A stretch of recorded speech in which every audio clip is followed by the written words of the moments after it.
کر رہے ہوتے ہیں. تو یہ کائنات اللہ تعالیٰ کا فعل ہے اور قرآن اللہ کا قول ہے.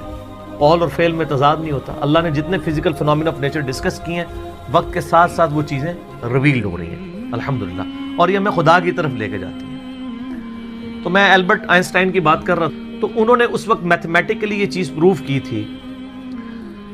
کہ کائنات کے اندر, یعنی انہوں نے دیکھا نہیں تھا, یہ ان کا یہ کانسیپٹ تھا کہ اگر کسی جگہ پہ بہت زیادہ میس کنسنٹریٹ کر جائے اور اس کا والیوم آلموسٹ زیرو نیگلیجیبل ہو, تو اس میس کے اندر گریویٹیشنل فورس, قوت کشش ثقل, جس کی وجہ سے چیزیں ایک دوسرے کو کھینچتی ہیں.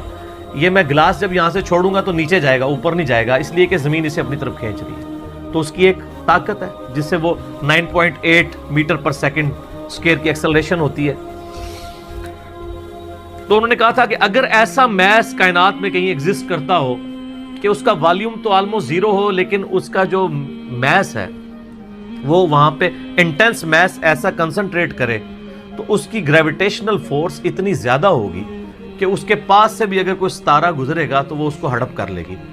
جس طرح ایک ورٹیکس کرتا ہے. بلیک ہول ایک خلائی ورٹیکس ہے, جس طرح سمندری بھنور ہوتے ہیں نا, جن میں بڑے بڑے بحری جہاز بھی ڈوب جاتے ہیں, چکر کھا رہا ہوتا ہے, کوئی بھی چیز کے قریب بھی ہے وہ اس کو پہلے سک کرتی ہے پھر اندر ڈبو دیتی ہے, پھر ختم. اس طرح خلا کے اندر بھی ایسے ورٹیکس ہو سکتے ہیں جہاں پہ کنسنٹریٹڈ